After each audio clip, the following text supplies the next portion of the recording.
Congresswoman Jasmine Crockett stepped into the hearing room with a folder full of fury. But what she didn't know was that the quietest man at the table had already read her closing line. The cameras were rolling. The room wasn't loud, but it was listening. Every pause held the weight of a shift.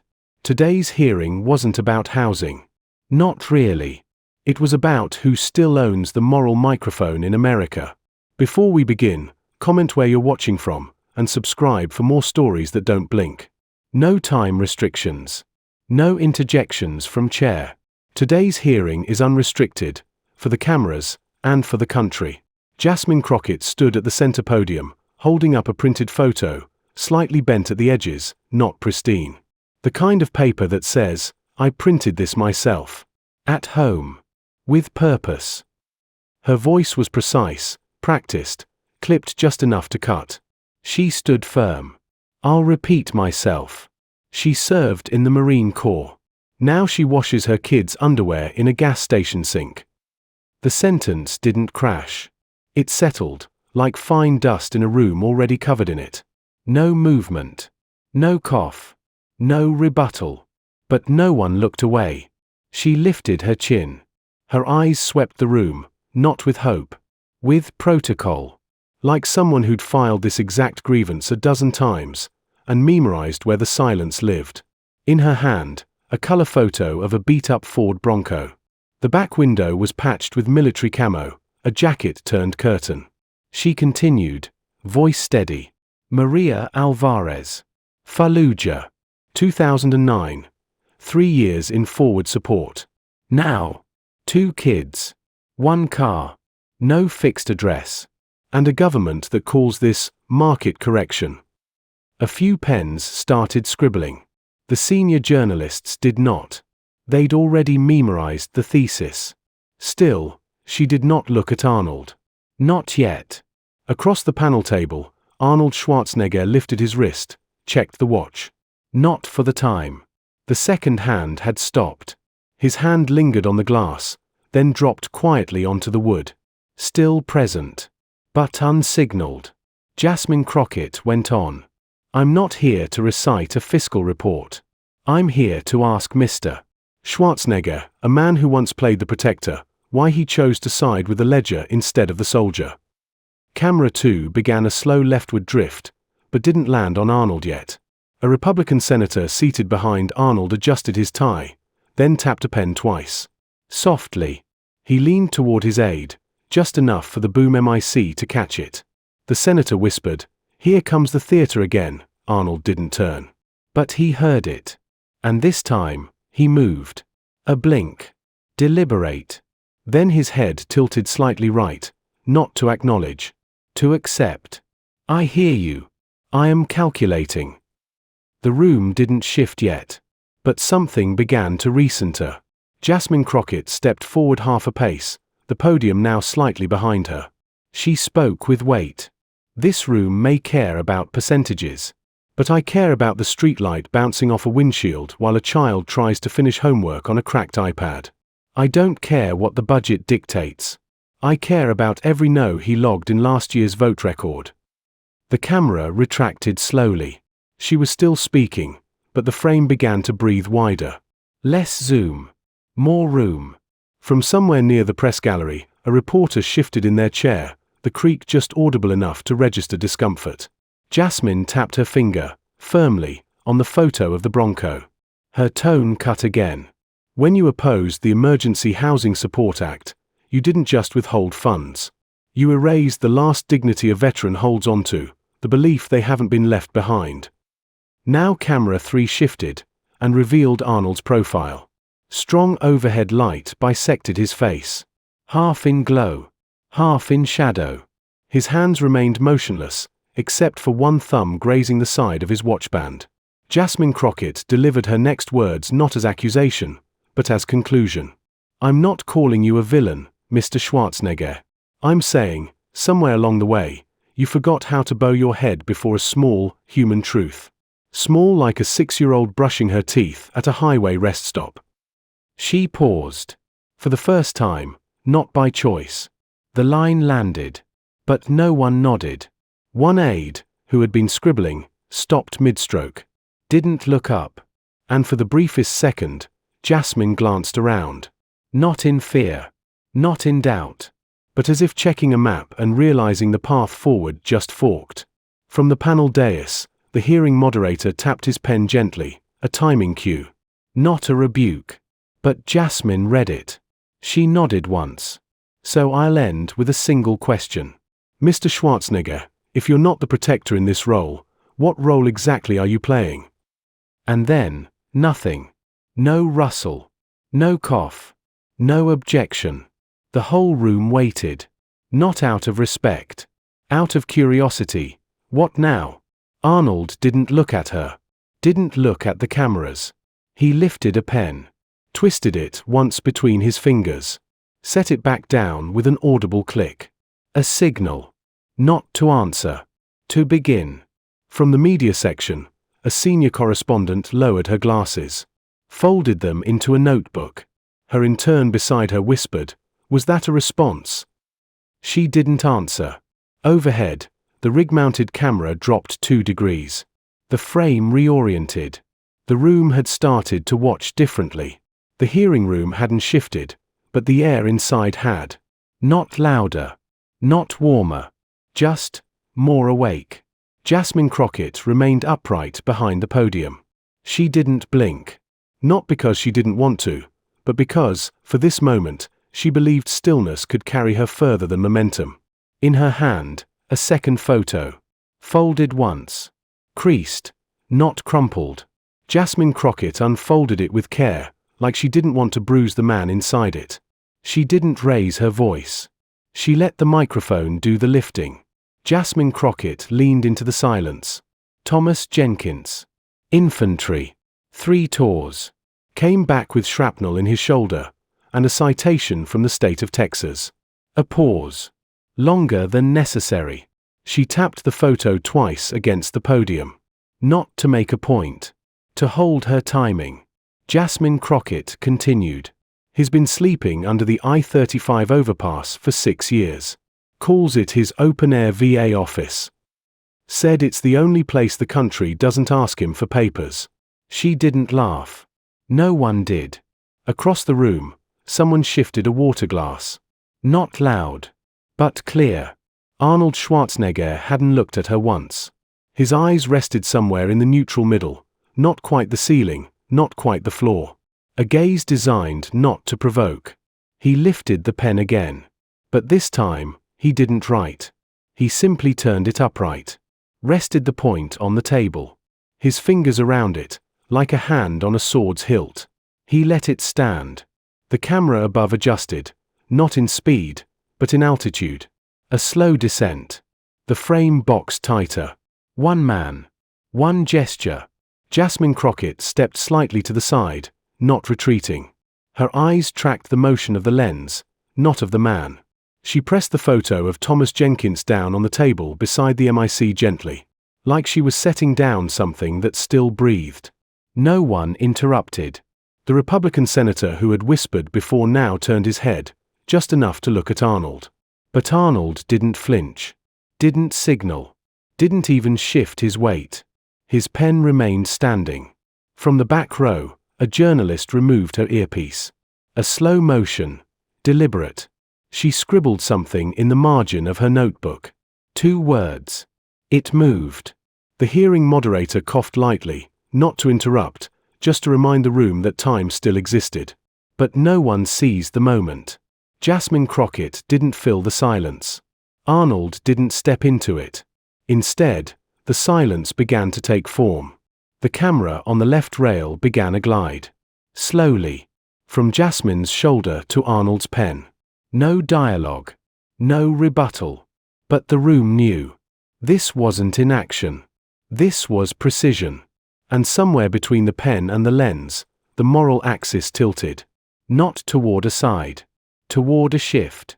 And for the first time since the hearing started, no one looked at Jasmine. They were watching the hand that hadn't yet moved. The power wasn't in the reply. It was in the recoil Jasmine didn't know she had triggered. A micro-hesitance. A public slip. A crowd already drifting. Not toward disagreement. but away from alignment. The paper made no sound when Arnold lifted it. It was a single sheet, printed on recycled government stock. Folded once. Creased twice. He held it at eye level, not to read, but to show that he had already read it. A slow raise. A long breath. Arnold Schwarzenegger spoke evenly, almost like he was quoting a manual. Arnold said, 38% reached the people. Then he stopped. The silence wasn't immediate. It arrived in fragments. A staffer paused mid-scribble. Someone in the media row looked up. A young aide on the far bench turned instinctively toward the door, as if expecting a different kind of exit. Arnold lowered the paper. Arnold said, the rest didn't disappear. It moved. From a veteran's pocket, to a climate-controlled office. Still no applause. But the shift was visible. Heads that had tilted toward Jasmine now began to recenter. A few leaned back. One crossed their arms. Camera one moved, not by command, but instinct. It widened. Framed Arnold not as a figure, but as a pivot point. He didn't fill the space. He waited for it to fill itself. Then Arnold added, when I signed off on the last infrastructure bill, I asked for an audit. I got footnotes. He held up a different sheet. Not printed. Handwritten. Yellow legal pad. One corner torn. Arnold said, this is what didn't make it into the public file.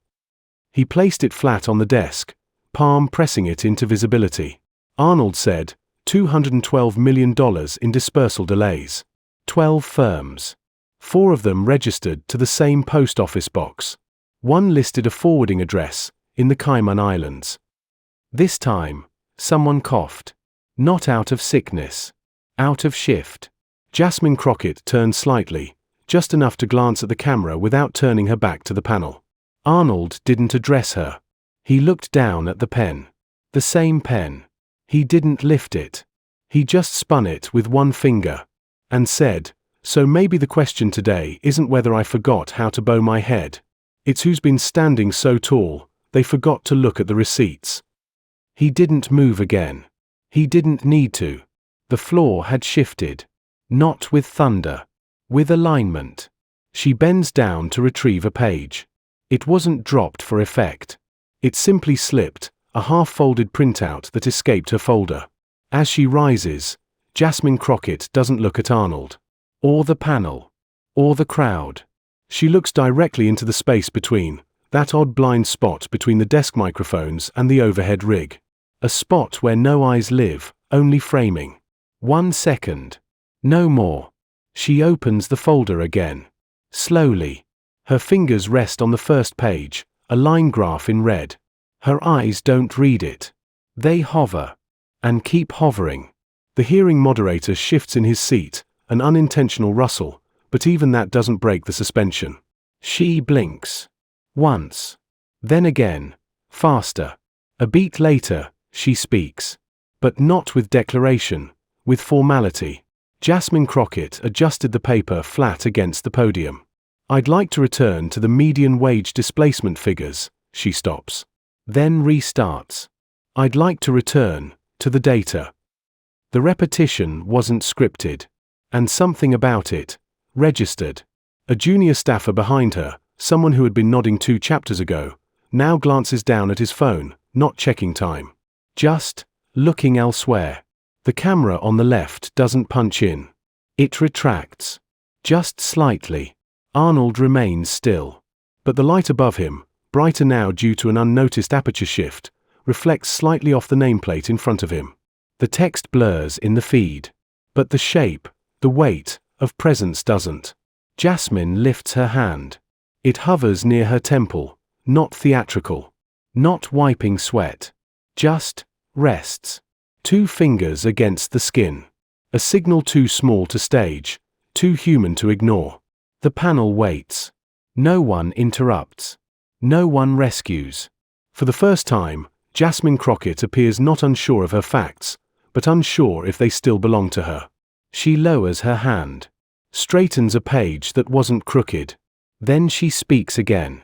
But her voice has returned to room temperature. No heat.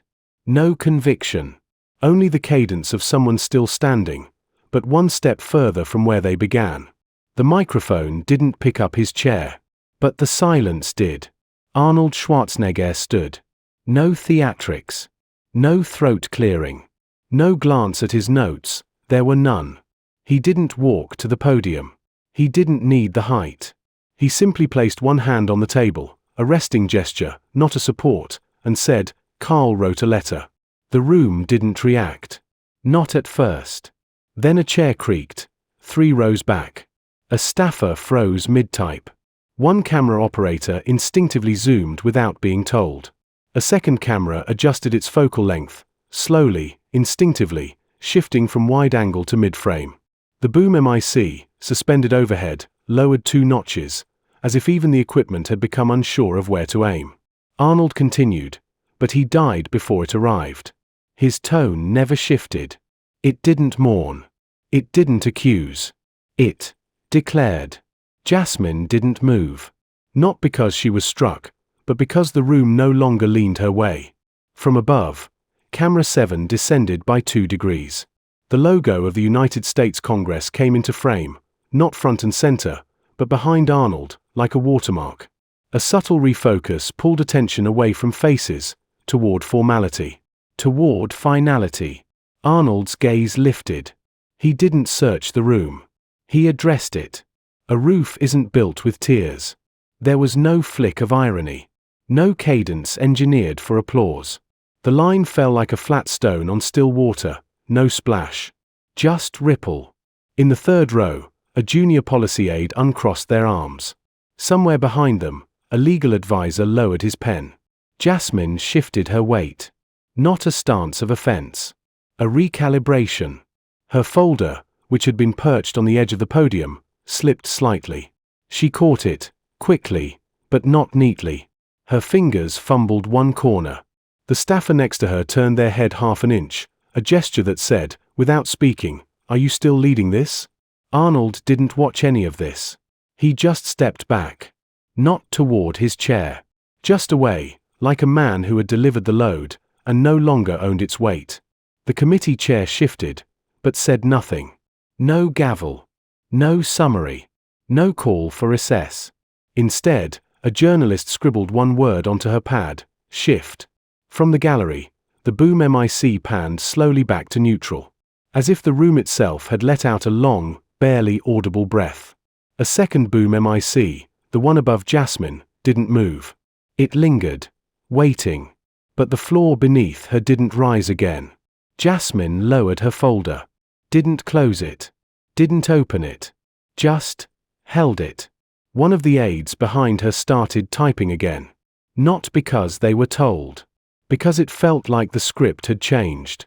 Camera 4 moved laterally, the kind of movement reserved for transitional beats. Not dramatic enough to draw attention, but intentional. And then, something else, a low shuffle. Not from the stage. From the audience. An older man, seated in the back row, leaned forward. Not to speak. To see. Because something had changed. No one applauded. But everyone had heard the verdict. It hadn't come in a speech. It had come in a sentence. And from that point on, the room no longer argued, it recorded. Outside the Capitol, the air was clearer than the news. Not quieter, just waiting. A young journalist stood alone on the marble steps, thumb shaking slightly as he angled his phone for a front-facing shot.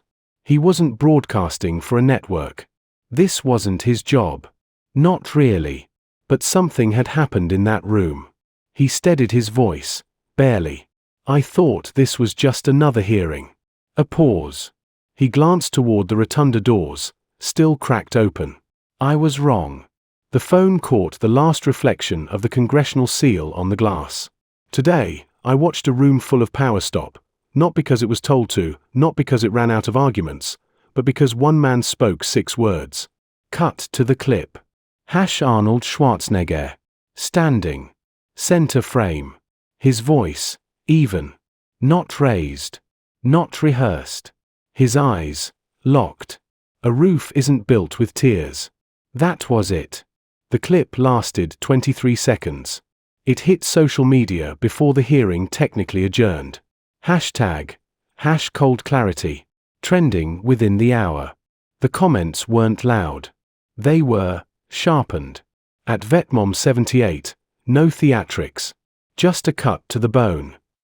At Urban Policy Watch, I've worked in housing for 12 years. That one sentence undid 4 talking points I used to believe in. At The Real Mitch, not agreeing. Just not arguing anymore. What didn't trend? Jasmine. No slander. No scandal. Just silence. The hearing transcript was published. Her name was there. But the algorithms had already chosen a frame. A moment. A verdict.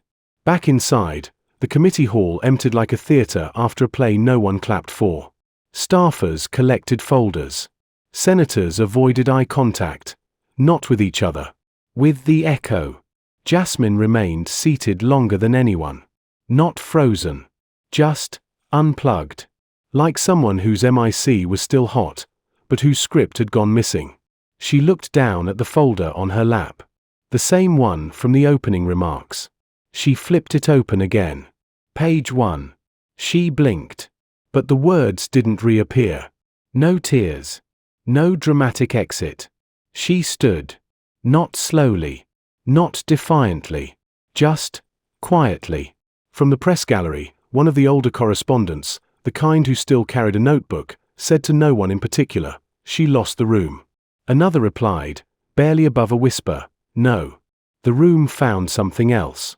On the street corner that evening, a mother showed her daughter the clip. Just the 23 seconds. No context. No names. The girl asked, "Was that the president?" The mother smiled, shook her head. "No, baby. Just someone who decided to speak." Without flinching. Back online, the clip looped. The still frame was now its own language, a man. Standing. Words behind him. Weight in front. And a nation that didn't agree, but listened. Because silence, it turned out, could still win the room. Even after the hearing ended.